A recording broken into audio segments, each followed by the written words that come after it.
Allah menyebutkan ciri orang bertakwa itu apa? Ciri orang bertakwa apa?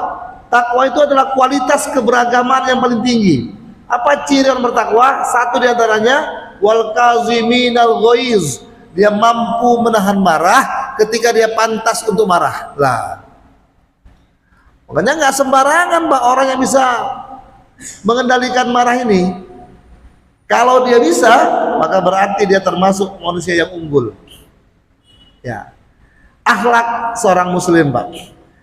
Jadi ada sebuah ungkapan bahwa seorang muslim itu dia dikatakan orang muslim yang sejati kalau dia punya 3 prinsip, 3 ciri dalam hidupnya. Yang pertama, ya, berhiaskan akhlak yang terpuji. Yang kedua, bersolek dengan kesabaran dan rasa malu yang tinggi. Yang ketiga, berpakaian tawaduk dan sayang terhadap manusia lainnya. 3 ini, Pak. Ini ciri ya utama seorang muslim. Berhiaskan akhlak terpuji, ya, bersolek dengan kesabaran dan rasa malu yang tinggi. Sabar dan rasa malu, Pak. Pada yang ketiga, menyayangi manusia dengan sejati, saling menyayangi satu sama lain. Nah, jadi hadis ini mengajarkan pada kita supaya perbanyaklah sabar, karena sabar itu sifat yang mulia, akhlak yang mulia. Hindarkan marah, karena marah itu merupakan akhlak yang tercela. Yang kedua, hadis ini mengajarkan kita akan kerinduan kepada surga. Makanya ujung hadis itu, la taghdab fa innaka tadkhulul jannah. Jangan marah karena kau nanti akan dimasukkan ke surga.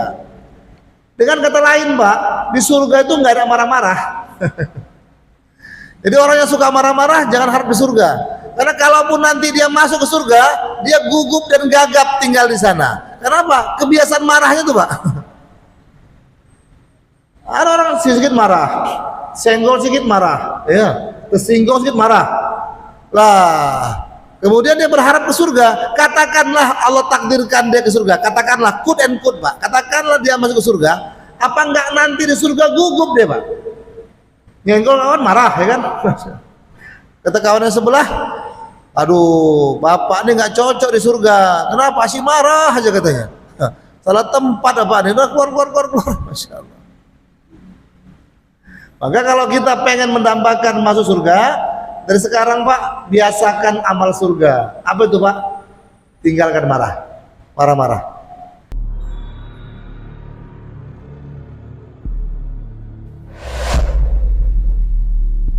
Bismillahirrahmanirrahim. Assalamualaikum warahmatullahi wabarakatuh.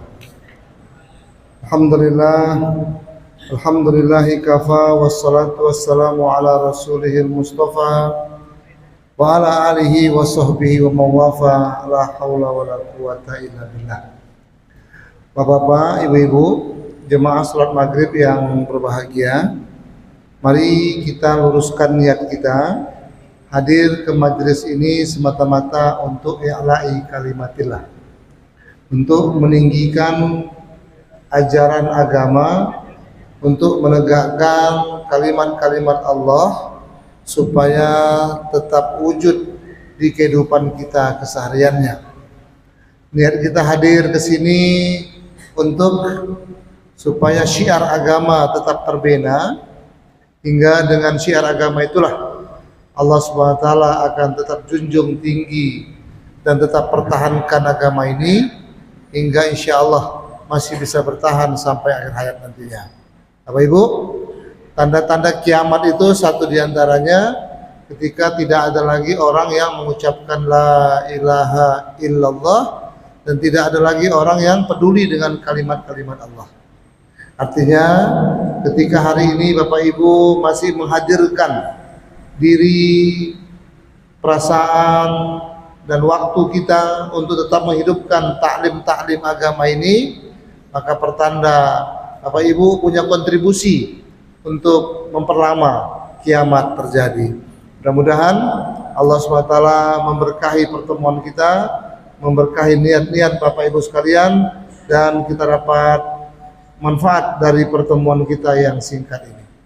Bapak Ibu yang kami muliakan, Hadis yang akan kita bahas dalam kesempatan ini adalah satu hadis yang singkat dari baginda Rasulullah SAW terkait amalan ataupun tabiat yang harus ada dalam diri seorang umat Islam.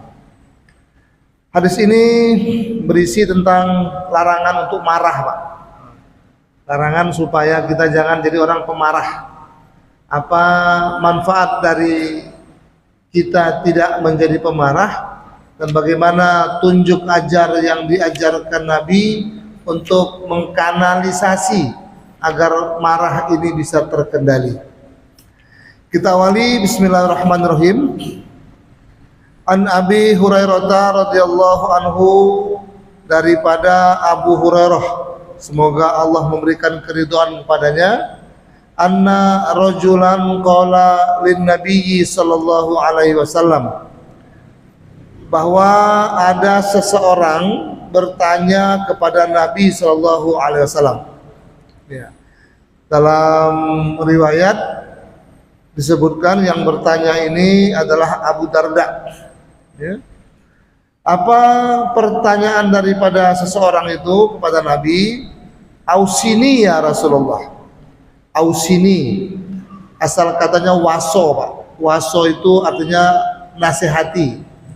Ausini, tolong nasihati aku. Ya. Dari kata waso ini lahirlah kata-kata tausiah, penasihatan. Ya. Cuma kadang-kadang ibu-ibu sering salah ucap, sering menyebutnya dengan tauziah. Pada Ustadz kami persilakan untuk memberikan tauziahnya pada sore hari ini. Bukan tauziah, tapi tausiah, sot. Artinya penasihatan. Asal katanya waso, menasihati. Nah ini kata kerja perintah, fi'il amar. Ausini, tolong nasihati aku ya Rasul. Bapak Ibu, apa yang kita baca pada kesempatan malam hari ini adalah merupakan satu kebiasaan hidup para sahabat, baik ketika dia bertemu dengan Nabi atau bertemu antar mereka. Kalau bertemu, yang dia ucapkan, tolong nasihati aku, tolong kasih aku nasihat. Ini adalah merupakan bentuk kehidupan yang sangat baik, Pak, di mana nasihat menasihati itu merupakan sebuah kebiasaan. Dan orang-orang butuh akan nasihat. Orang-orang menerima ketika dinasihati, dan bahkan orang-orang bersuka cita ketika ada yang mau menasihatinya. Kondisi ini mungkin sangat kontras dengan kehidupan kita hari ini, di mana kalau ada orang yang tiba-tiba datang memberikan nasihat, peringatan, teguran, yang dinasihati biasa marah, bahkan melontarkan kata-kata kasar. Macam betul aja kau, katanya. Ya, perbaiki dulu diri kau lah, ya kan? Nah, ini adalah merupakan gambaran kehidupan yang sangat berbeda jauh dengan gambaran kehidupan para sahabat. Padahal kalau kita hubungkan dengan ayat surah Al-Asr, di sana Allah Subhanahu wa taala menyebutkan bahwa orang yang tidak merugi itu adalah orang-orang yang mau menasihati. Wa tawassaw bil haq wa tawassaw bis sabr. Maka dengan kata lain, Bu, Pak, ayo kita hidupkan budaya ini. Ayo kita hidupkan tradisi ini. Bertemu, kemudian saling ingat beringat. Ya, bertemu, saling nasihat menasihati. Diminta ataupun tidak, kita tetap beri. Karena dengan memberi nasihat itulah kita terbebas daripada kondisi merugi. Ausini ya Rasul, tolong nasihati aku ya Rasul. Maka Rasul pun berkata kepadanya, qala, bersabda baginda Rasul, la taghdab. Singkat, Pak, tapi maknanya dalam. Jangan marah. Ya. Ini ya, sedangkan nggak diminta nasihat aja marah, Pak, ya. Apalagi itu nasihati, makin marah deh, Pak. Ya. Makanya nasihatnya jangan marah. Ya. Farad dada miraron. Orang tadi, ya, yang disebutkan dalam sebuah riwayat Abu Darda tadi nggak puas gitu Pak. Kemudian dia kembali bertanya miraron berkali-kali. Tolong ya Rasul nasihati. Dia anggap nasihat pertama itu nggak serius gitu loh Pak. Ya kan? Masa nasihatnya cuma jangan marah, ya kan? Farad dada miraron. Kemudian orang tersebut bertanya lagi berulang-ulang, tapi Nabi tetap menjawab dengan la taghdab, jangan marah. Maka kemudian Nabi melanjutkan tadkhulul jannah, maka kalau kau bisa melakukan itu maka kau akan masuk ke dalam surga. Allah. Hadis riwayat Bukhari. Hadis ini terdapat dalam bab adab dalam kitab Imam Al-Bukhari. Bapak Ibu, kemarin mungkin sudah pernah saya sampaikan bahwa Imam Bukhari itu adalah merupakan periwayat atau pengumpul hadis yang paling unggul. Jadi kalau ada 6 kitab hadis yang paling unggul yang disebut dengan nama Kutubus Sittah, ya, itu yang paling unggul pertama adalah Bukhari. Ya, urutannya Pak, Bukhari, Muslim, Abu Daud, Nasai, Turmuji, Ibnu Majah. Kalau ada yang nambahkan 7, Ahmad. Ya, yang 6 disebut dengan nama Kutubus Sittah. Kalau yang 7 Kutubus Sab'ah. Sab'ah 7. Pak, macam mana Pak ngapalnya Pak? Buat singkatan aja Pak. BM anti A. BM Bukhari, Muslim, anti A Abu Daud, An-Nasai, T Turmuzi atau Tirmizi, I Ibnu Majah. A-nya Ahmad, selesai. BM anti A. Ini hadis terdapat dalam kitab Imam Bukhari, menunjukkan bahwasanya ini hadis unggul karena dikumpulkan oleh seorang pengumpul hadis yang unggul, Imam Bukhari. Bapak Ibu, apa fiqhul hadis? Apa pemahaman hadis yang bisa kita ambil daripada hadis yang singkat ini? Ya, fiqhul hadis ya Pak ya. Fikih itu artinya pemahaman. Ya. Oh Bapak tadi dengar kata fikih. Oh, kok jadi kajian fikih? Bukan. Fikih itu Pak bukan berarti hukum. Fikih itu artinya pemahaman. Ya. Ya. Orang yang memahami disebut dengan nama faqih. Orang yang ahli memahami. Biasanya konteksnya hukum. Karena memahami ayat-ayat, dalil-dalil untuk kemudian diistimbatkan menjadi hukum. Maka fikih itu biasa disebut dengan ahli hukum. Padahal fikih itu sendiri asal katanya adalah pemahaman. Maka wajar Pak kalau ahli fikih itu terkadang berbeda dalam menetapkan hukumnya karena berbeda pahamnya. Ya, batal wudu. Ya, kalau Imam Syafi'i asal bersentuhan ada rasa, nggak ada rasa batal. Imam Syafi'i. Kalau Imam Malik mengatakan oh nggak batal, tergantung hasratnya, desire-nya. Kalau dia ada hasrat baru batal. Maliki. Kalau kata mazhab Hanafi, oh nggak apa-apa. Hasrat nggak hasrat, ya. Selama dia maaf tidak berhubungan suami istri, maka tak batal. Begitu, Pak. Padahal ayat yang dijadikan dasar satu ayat tuh, Pak. Aula mastumun nisa Al-Maidah ayat 6. Tapi oleh para pakar fikih bisa lahir pemahaman yang berbeda. Tuh, kok jadi begitu Pak? Bagaimana hukum Islam nggak tegas? Itulah bentuk namanya dinamika hukum Islam. Iya, itulah namanya Pak komprehensivitas hukum Islam. Bahwa hukum Islam itu sebenarnya luas. Nah, bukan nggak tegas tapi luas. Terus bagaimana Pak sikap kita untuk memahaminya? Sikap kita jangan kelahi, itu aja Pak. Jangan marah. Jangan marah. Jangan ada kata-kata oh pendapat saya paling benar, pokoknya nggak boleh Pak. Kalau bicara fikih itu bicara kelenturan, elastisitas, bicara luas dan luas. Luas dalam menyikapi perbedaan, luas dalam pemahaman. Nah, paling tidak kita tahu kenapa dia katakan begini hukumnya. Oh ini dasarnya. Oh nambah pengetahuan kita. Walaupun kita mesti harus punya satu prinsip, tapi jangan lemahkan atau salahkan orang yang berprinsip berbeda. Karena fikih berpotensi untuk berbeda. Gitu Pak, kira-kira. Baik. Ya makanya kesimpulannya kalau untuk fikih itu Pak, kita mesti punya prinsip luas dan luas. luas dalam berbeda, luas dalam berpemahaman. Nah, apa fiqhul hadis? Apa pemahaman yang bisa kita ambil, kita petik daripada hadis ini? Pertama, hadis ini mengajarkan akhlak seorang muslim. Lawan marah itu sabar, Pak. Sabar itu akhlak yang paling unggul. Kalau begitu, pemarah itu akhlak yang paling rusak. Orang yang suka marah-marah berarti orang yang akhlaknya rusak. Orang yang paling bagus dia bisa mengendalikan marahnya. Makanya dalam surah Ali Imran, Pak, ayat yang ke-134 ya, Allah menyebutkan ciri orang bertakwa itu apa? Ciri orang bertakwa, Pak. Takwa itu adalah kualitas keberagaman yang paling tinggi. Apa ciri orang bertakwa? Satu diantaranya wal kaziminal ghaiz. Dia mampu menahan marah ketika dia pantas untuk marah. Lah, makanya nggak sembarangan, Mbak, orang yang bisa mengendalikan marah ini. Kalau dia bisa, maka berarti dia termasuk manusia yang unggul. Ya, akhlak seorang muslim, Pak. Jadi ada sebuah ungkapan bahwa seorang muslim itu dia dikatakan orang muslim yang sejati kalau dia punya 3 prinsip, 3 ciri dalam hidupnya. Yang pertama, ya, berhiaskan akhlak yang terpuji.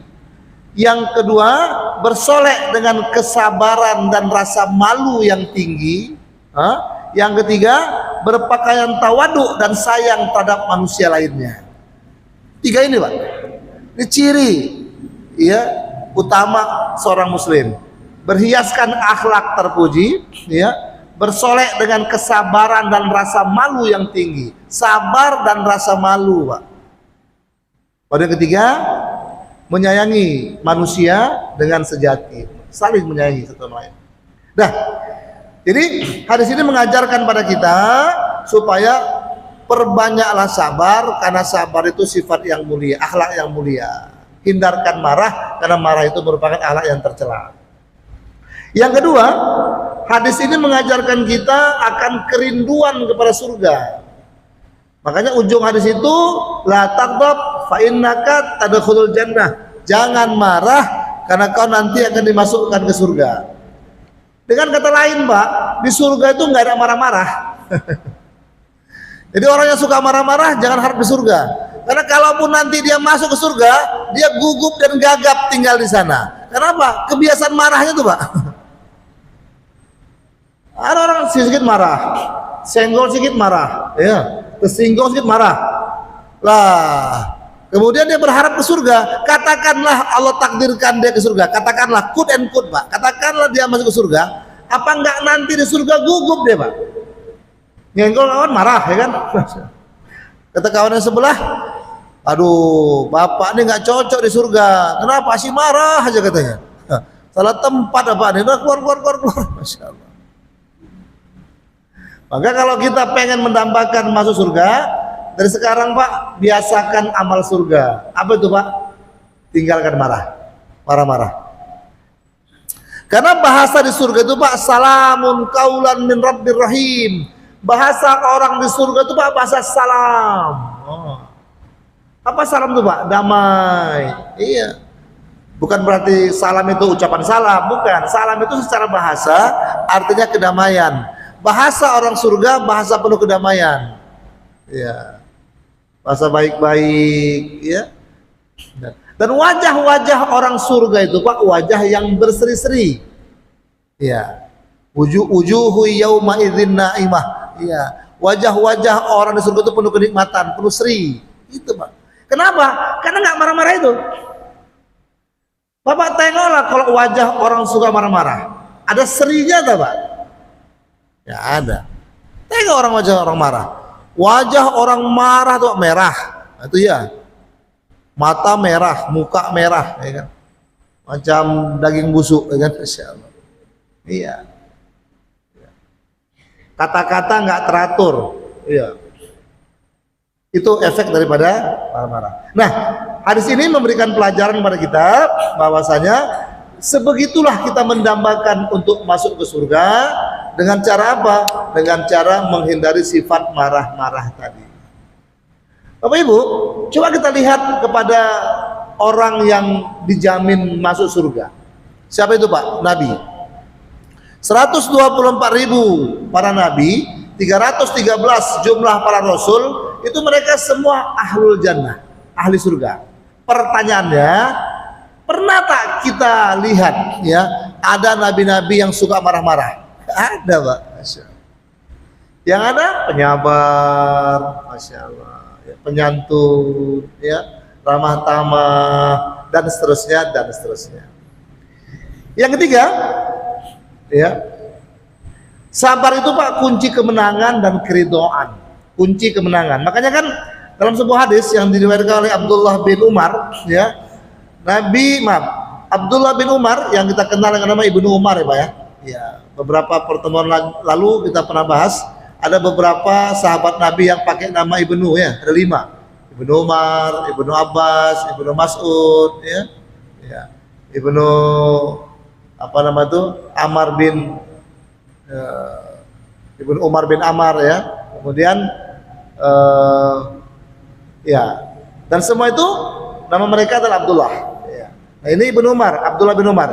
Apa kata beliau kepada Nabi, ya Rasul, apa yang bisa menjauhkan aku daripada kemurkaan Allah?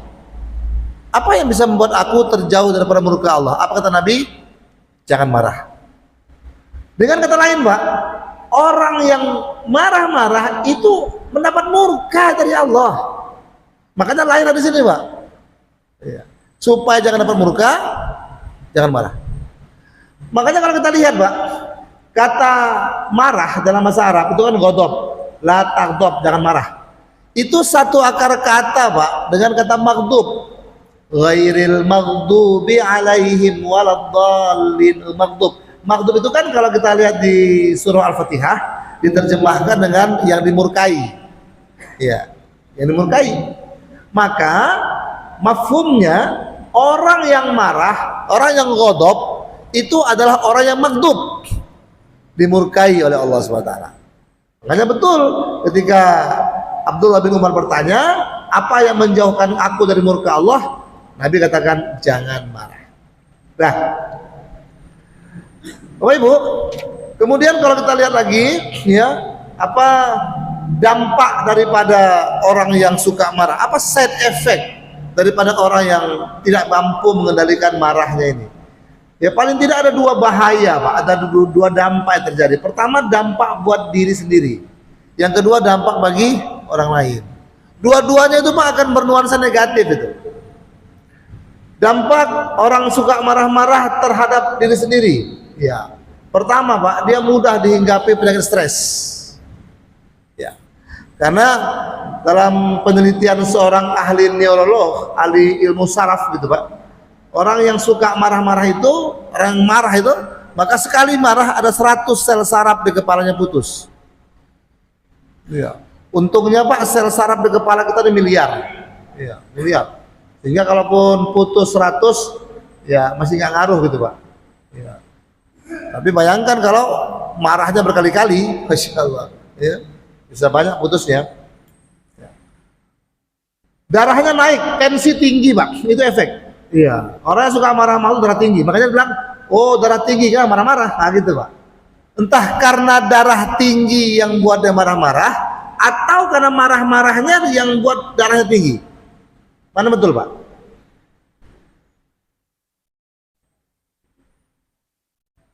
Gimana Pak? Marah-marahnya itu Pak yang buat darahnya tinggi. Iya, tekanan darahnya tinggi, karena memang itu efeknya begitu. Ya makanya kalau kita sering cek darah tinggi, ya obat satu aja Pak, kurang marah-marah, kurang emosi. Insya Allah itu.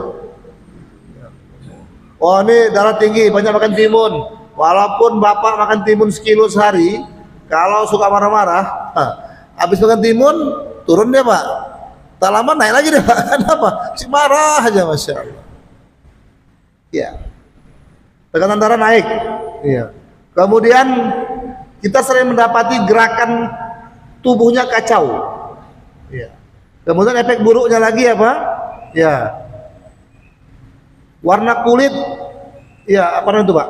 Raut wajah itu sulit nak berseri, ya gitu Pak. Nah, ya beda kalau orang yang senyum yang dilahirkan oleh wajah yang jarang marah dengan senyum yang dilahirkan oleh orang pemarah, beda tuh Pak. Coba cek lah. Ya wajah senyum juga, tapi nampak senyumnya itu senyum tak enak gitu. Kenapa? Karena efek marahnya itu membuat konstruk kulit di wajahnya itu menjadi berubah. Itu efek buruk terhadap diri sendiri. Ya. Apalagi sampai kepada pemilihan kata-kata. Nah, orang kalau marah-marah itu tak terkendali, tak terkontrol. Kata-kata yang keluar daripada mulutnya sering tak terkendali. Nanti dah habis marah baru nyesal. Aduh, gitu. Makanya nggak boleh menjatuhkan talak ketika sedang marah. Nggak bisa, Pak. Dipastikan itu keputusannya bukan dari pemikiran yang stabil. Ya, nggak diterima, Pak. Lafaz talak oleh orang yang menyampaikannya sambil marah, nggak diterima itu. Yang kedua, bahaya atau dampak buruk terhadap masyarakat. Ya, Pak. Ya. Daripada kata-kata yang tak terkendali tadi, akhirnya orang dendam. Iya. Ya, akhirnya awas kau ya, tunggu ya, gitu Pak. Akhirnya ya akan berdampak kepada keburukan-keburukan perbuatan. Nah, kemudian bagaimana mencegah kemarahan itu, Pak? Nah, bagaimana mengendalikan marah supaya bisa terkendali? Karena memang marah itu, Pak, sebenarnya bawaan diri. Salah satu potensi yang ada pada diri kita, yang itu disebut dengan nafsu, Pak. Makanya ada nafsu amarah, nafsul lawamah, nafsul mutmainnah. Di antara 3 nafsu yang ada pada diri kita itu, Pak, yang include dalam diri kita itu yang apa namanya itu? Yang ada unsur kebaikannya cuma nafsu mutmainnah, nafsul marhamah. Iya. Kalau nafsul lawamah, nafsul amarah itu semua nuansanya negatif itu, Pak. Jadi porsinya 2:1. Makanya kalau tidak kuat-kuat kita mengendalikan nafsul amarah dan nafsul lawamah, maka kita akan terarah pada keburukan. Maka kata Allah Ta'ala, innan nafsa la ammaratum bisu. Sesungguhnya nafsu itu akan tetap membawa kamu keburukan. Illa ma rahima rabbi, kecuali nafsu yang dikasihi oleh Allah Ta'ala, gitu dia. Ya. Apa maksudnya kecuali nafsu yang dikasihi?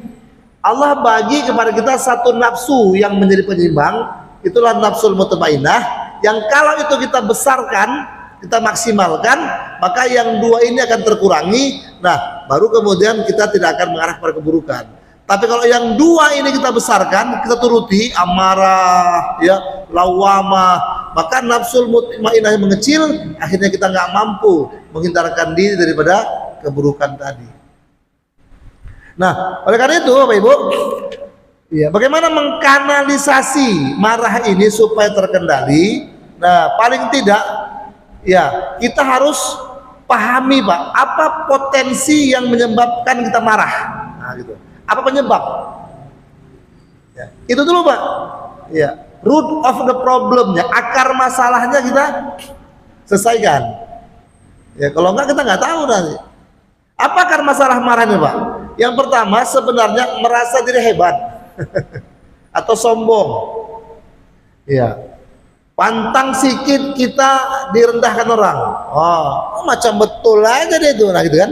Nah, iya. Tapi coba kalau kita nggak punya nggak punya rasa tinggi hati, ya tak apa-apalah. Direndahkan orang, ya biarlah, gitu Pak ya. Kan nggak rugi juga, kira-kira gitu dia. Dihina orang, ya tak apalah, biar aja, nggak gitu Pak. Ya. Tapi kalau kita punya rasa sombong, ego, ya, pantang sikit direndahkan, langsung marah kita muncak, nah keluarlah kata-kata yang tak beres. Nah, pahami apa yang menjadi penyebabnya, ya, rasa sombong, tinggi hati, bangga diri dan seterusnya, itu dikurangi, Pak. Ya, macam caranya, Pak? Kembalikan saja diri kita ini kan sebenarnya gak ada apa-apanya juga, Pak. Diri kita ini sebenarnya berasal daripada satu tetes air yang hina, yang kalaupun hari ini, ya Allah, maaf, yang kalaupun hari ini kita seperti ini karena Allah Ta'ala, gitu loh, Pak. Allah muliakan kita. Nah, jadi kalau ada orang yang merendahkan kita, kembalikan sama Allah. Nanti biar Allah yang menyelesaikannya gitu Pak. Ya. Toh kita nggak akan rendah ketika direndahkan kalau Allah ingin meninggikan. Toh kita tidak akan tinggi walaupun orang meninggikan kalau Allah akan merendahkan kita. Jadi jangan karena ego kita menyebabkan kita mudah terpancing emosi dan akhirnya kita marah-marah. Yang kedua, ya, obati kemarahan kita dengan cara melatih diri Pak, dengan membaca hadis-hadis Nabi yang berisi ya kejelekan-kejelekan marah. Nah gitu Pak. Jadi kalau kita banyak baca hadis, oh marah itu jelek rupanya, maka kita nggak akan mudah mengikutinya. Apa antara lain Pak hadis-hadis Nabi yang menyatakan bahwasanya marah itu kurang bagus? Ada satu hadis Pak yang diriwayatkan oleh Imam Ahmad. Kata Nabi begini, siapa yang mampu menahan marahnya dan ia sebenarnya mampu, padahal dia mampu untuk melampiaskannya, maka pada hari kiamat Allah akan memanggilnya di atas para penghulu makhluk-makhluknya hingga ia disuruh memilih bidadari mana yang ia suka. Wah, kan gitu Pak. Nah, ini cara kita untuk mempertebal sabar dan meminimal marah. Allah jadikan orang yang mampu menahan marah itu Pak, walaupun mampu melampiaskan, dialah menjadi penghulu semua makhluk. Masya Allah. Mungkin kecuali Nabi lah ya di bawah Nabi. Dan dia boleh pilih bidadari mana saja dia suka. Hadis lain kata Nabi apa? Tidaklah seorang hamba yang mampu menahan marah karena Allah, padahal dia mampu melampiaskannya, kecuali rongganya akan dipenuhi dengan keimanan. Uniknya Pak, hadis ini tetap dikatakan mampu menahan marah ketika dia sebenarnya mampu melampiaskannya. Jadi artinya Pak, orang yang bisa melampiaskan marah itu nggak hebat sebenarnya Pak. Ya, karena sebenarnya kita bisa melampiaskan, tapi yang hebat itu apa? Walaupun dia mampu melampiaskan, dia bisa tahan. Ya. Makanya kan kata Nabi dalam sebuah hadisnya, laisa syadid bisyur'ah, walakinna syadid alladzi yamliku nafsu indal ghadab. Bukanlah orang yang hebat itu ketika dia jago berkelahi, iya, jago bergulat, jago bertinju. Tapi kata Nabi, orang yang hebat itu, orang yang kuat itu, asyadid, orang yang kuat itu siapa? Orang yang mampu mengendalikan marahnya ketika dia mampu untuk marah. Itu orang hebat, asyadid, orang kuat kata Nabi.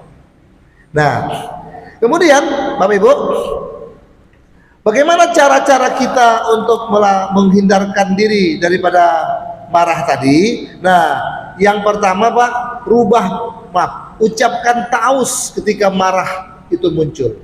Itu dulu Pak. A'udzubillahi minasyaitonirrajim. Karena memang marah itu dari setan. Ya. Makanya kita berlindung kepada Allah agar setan yang ada di tubuh kita tak bisa mempengaruhi. Ada sebuah riwayat Pak mengatakan orang yang marah itu setan duduk di pundaknya Pak, seperti mana seorang penunggang kuda mengendarai kudanya.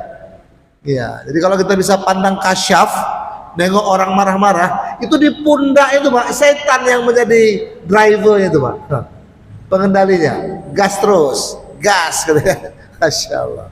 Iya, kita pun udahlah, karena nggak ada ta'awuz, nggak ada zikrullah, nggak ada ingat kepada Allah, nggak ingat hadis-hadis Nabi yang mengecam orang marah-marah tadi, maka langsung mengikuti, ya, rasa emosi kita. Padahal di belakang kita setan Pak, gas terus. Ta'awuz. A'udzubillahi minasyaitonirrajim. Yang kedua Nabi ajarkan rubah posisi. Ya, idza ghadaba ahadukum wa huwa qa'im falyajlis. Apabila ada orang yang marah di antara kalian, wa huwa qa'im, dan dia sedang berdiri, falyajlis, maka segeralah dia duduk. Fa in dhahaba anhu al-ghadab fa illal falyattaji'. Maka dengan duduknya itu akan hilanglah marahnya. Jika dia belum juga hilang, kata Nabi apa? Falyattaji', maka berbaringlah. Sedang berdiri duduk. Ya. Yang berikutnya Pak, mengendalikan marah itu adalah ya setelah kita tahu rubah posisi. Yang ketiga Pak, kendalikan lisan. Karena efek marah itu di lisan Pak. Iya. Ya. Kadang-kadang kalau tak ada lisan di tangan, mukul, ya, mencederai, itu ditahan Pak. Tahan. Terutama bicara. Kalau boleh pas marah diam. Orang kalau udah marah diam Pak, selamat itu. Nah, biasanya dia kalau udah marah dia tak bisa diam, itu masalahnya. Ya, kalau ibu-ibu ya udah marah merepet tuh, tak bisa hilang, merepet terus. Ini kacau dia. Kendalikan, tahan bicara. Ya. Kata Nabi apa? Jika salah seorang di antara kalian marah, maka diamlah. Maka Nabi mengucapkan itu sebanyak 3 kali. Diamlah, diamlah, diamlah. Nah, makanya kan orang sering Pak, ketika berhadapan dengan orang marah, diam, coba diam, nah, gitu ya. Iya. Karena memang bercakap ketika marah itu bahaya. Iya. Taus, rubah posisi, ya, tahan bicara, diam. Kemudian apalagi Pak? Setelah itu dilakukan, berwudu. Taus, rubah posisi, tahan bicara, wudu. Kata baginda Rasul, ya, innahu sallallahu alaihi wasallam qala fi khutbatin lah ala innal ghadaba jamratun tatawaqqada fi qalbi ibnu adam. Ingatlah, sesungguhnya marah itu adalah bara api yang sedang menyala di hati Adam, dan padamkanlah dengan wudu. Langsung wudu Pak. Nah, itu insyaallah akan meredam.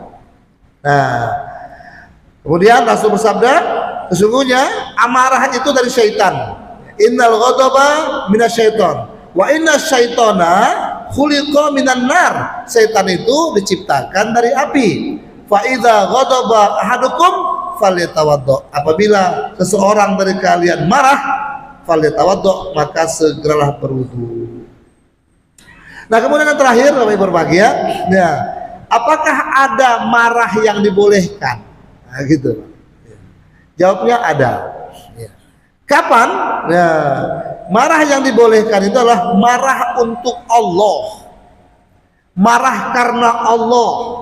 Ketika melihat ya ada orang yang merusak akidah, ketika ada orang yang menghina ya agama, ketika ada orang yang merendah-rendahkan Nabi, ketika ada orang yang merusak ajaran-ajaran agama, nah, meremehkan ibadah, ya, itu kita boleh marah. Tapi marahnya karena Allah. Kita ingatkan Pak, ada sebuah riwayat ketika ada seorang yang menyembah berhala, gitu ya, ini kisah penutup saya kira. Ada seorang penyembah berhala, ya, dan diketahui oleh seorang yang alim, orang tersebut menyembah pohon, ya, menyembah pohon, ya. Maka kemudian dia bawa kampaknya, ya, dia akan tebang pohon itu, kan itu ya. Iya. Maka di pertengahan jalan, ya, dijumpa seorang, ya. Kenapa? Kau mau kemana? Itu aku mau tebang pohon itu. Pohon itu banyak disembah orang, ya. Syirik orang gara-gara pohon itu. Jadi aku mau tebang. Wah, ya kan? Kata orang tersebut, nggak usah marah-marah, ya kan? Ini aja kita damai aja, damai, cincai, ya. Aku kasih kau duit, ya, tenang aja, ya. Jangan kau tebang pohon itu. Tiap hari kasih duit. Kira-kira gitu Pak. Ya, berapa sekian? Oke, deal. Tak jadi tebang pohon, pulang. Besok diantar duit ke dia. Wah, senang dia. Lusa diantar duit ke dia, senang dia Pak. Hari ketiga tak diantar duit lagi Pak.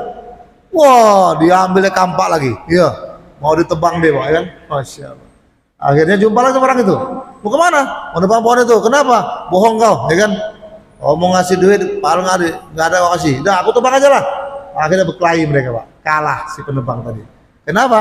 Karena ketika dia pertama kali menebang pohon itu karena cintanya karena Allah. Allah menangkan. Dia berkelahi Pak. Allah menangkan perkelahiannya. Tapi kali kedua dia berkelahi bukan karena Allah, tapi karena duniawi, karena duit. Maka akhirnya dia kalah. Boleh marah, boleh.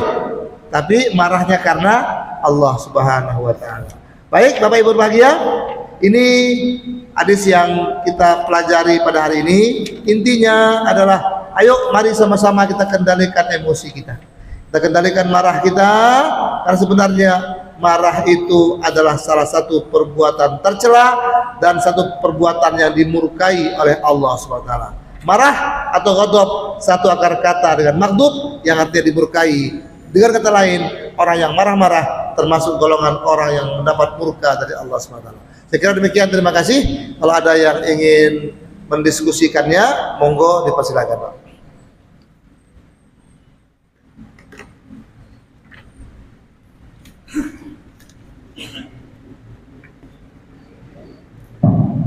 Assalamualaikum warahmatullahi wabarakatuh. Salam. Ada dua pertanyaan. Yang pertama, bolehkah kita berpindah-pindah pangkat?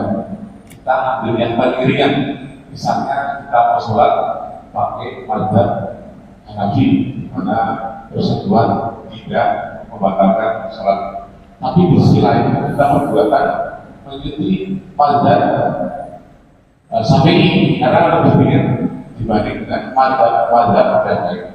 Jadi pertanyaannya, bolehkah kita berganti mazhab, dan apabila kita dibolehkan, apa ada niat kita untuk merubah mazhab? Yang kedua, tadi disebutkan bahwasanya kalau kita sedang marah, setan di punggung kita mengendarai seperti kain kuda. Juga setan diciptakan dari api. Berarti setan itu ciptaan, bukan sifat. Terima kasih. Assalamualaikum warahmatullahi wabarakatuh. Baik, salam. Yang pertama, Pak, terkait talfik. Talfik itu memang maknanya adalah mencampur adukkan mazhab gitu, Pak ya. Talfik istilahnya. Nah, talfik ini sebenarnya dilarang. Ya, dilarang apabila tujuannya untuk mencari kemudahan. Talfik itu dibolehkan jika didasarkan atas keadaan. Contoh, kita berada di Mekah gitu ya, dan kita harus berpindah mazhab ke sana di sana karena merasa kalau bersentuhan dengan lawan jenis dan kita berpatokkan kepada mazhab Syafi'i, maka kita akan mengalami kesulitan. Nah, jadi itu satu, tidak boleh talfik itu kalau motivasinya karena mencari kemudahan. Ya, walaupun sebenarnya fikih itu boleh, fikih itu mudah, tapi motivasinya jangan karena mencari kemudahan. Jadi artinya kalau memang kita sudah mayoritas dari awal kita bermazhab Syafi'i, istiqomahlah dengan mazhab Syafi'i tadi. Nah, kemudian yang kedua, ada orang yang motivasi talfiknya itu, Pak, ya, talfik dalam satu ibadah, dalam sholat, ya, posisi duduknya mazhab A, tapi tangannya mazhab B gitu ya, itu kan dibenarkan. Jadi kalau untuk satu ibadah, kalau dapat satu mazhab ya. Tapi kalau dalam ibadah yang lain, dalam sholat mungkin kita mazhab Syafi'i, ya mungkin dalam bab yang lain, ya kita lebih cenderung untuk pakai mazhab yang lain. Tapi istiqomah ya, itu dibolehkan, Pak. Kecuali tadi dalam satu ibadah, ya. Ada berbagai macam mazhab, itu yang tak dibenarkan. Itu talfik yang dilarang. Ya. Itu mungkin, Pak. Pertama karena motivasi, ya. Kedua, melakukan berbagai macam mazhab dalam satu ibadah. Nah, kemudian kedua, terkait bahasa tadi, Pak. Syaitan duduk di pundak. Ya, dari beberapa kesempatan kita sering mendiskusikan bahwa syaitan itu adalah merupakan sifat yang melekat dalam diri jin dan manusia, gitu Pak ya. Nah, namun dalam bahasa keseharian, ketika ada jin yang dimasuki sifat setan, kita menyebutnya dengan setan saja. Padahal lagi-lagi, Pak, ya, dengan kata lain, yang duduk di pundak orang yang sedang marah itu adalah jin yang sedang dimasuki sifat kesetanan. Ya, sama juga manusia yang sedang dimasuki sifat kesetanan. Saya kita bilang setan kau ya, gitu Pak ya. Padahal nggak setan, manusia padahal, ya kan? Ya. Kau ini kok degil betul, setan kau ya. Apakah dia setan? Enggak, dia manusia, tapi sedang dimasuki sifat kesetanan. Namun dalam bahasa keseharian untuk memudahkan, kita labeling dia dengan setan. Kira-kira begitu Pak. Jadi yang duduk di pundak orang marah-marah tadi, jin yang dimasuki sifat kesetanan. Itu Pak pembahasannya terkait talfik dan kemudian setan tadi ya. Jadi dengan kata lain, setan itu memang sifat yang masuk ke dalam diri jin dan manusia. Pede. Ya. Nanti kalau ada pertanyaan lanjutannya, kalau iblis itu mana Pak? Nah, iblis itu makhluk. Ya. Makhluk yang sudah awal ada sejak adanya manusia, bahkan sebelum ada manusia. Namun karena begitu iblis diusir dan dia menjadi penghuni bumi, di bumi iblis tidak bisa berkembang, dan memang iblis ditakdirkan untuk tidak berkembang biak. Sementara manusia berkembang biak, dan manusia itu harus dipadankan sama jin. Nah, sehingga akhirnya penerus iblis itu adalah jin. Maka disebutkan dalam surah Al-Kahfi, iblis itu masuk dalam golongan jin. Kira-kira begitu Pak. Ya. Itu Bedi? Ya. Baik Bapak Ibu, agaknya waktu jua yang memisahkan kita. Isa 7 lewat berapa? 7 lewat 2 menit lagi ya. Iya. Ini waktu yang tepat untuk kita menyelesaikan kajian. Terima kasih atas segala macam perhatian dan mohon maaf atas segala macam kekhilafan. Bapak Ibu, mari sama-sama kita ambil pelajaran penting bahwasanya mari kita kendalikan emosi, mari kita kendalikan marah. Walaupun mungkin itu berat, tapi bukan berarti itu tak dapat kita lakukan. Doa sama Allah Ta'ala, mudah-mudahan kehidupan kita ini diisi dengan orang-orang yang penyabar, orang-orang yang baik, orang-orang yang tidak mengedepankan emosi, sehingga akhirnya kita hidup serasa di dalam bayang-bayang surga. Dan memang dikatakan bumi ini akan menjadi bayang-bayang surga ketika diisi dengan amal-amal surga. Mudah-mudahan kitalah salah satu orang yang mengamalkannya. Subhanallah bihamdihi subhanallahi wa bihamdihi, asyhadu an la ilaha illa anta astaghfiruka wa atubu ilaik. Assalamualaikum warahmatullahi wabarakatuh.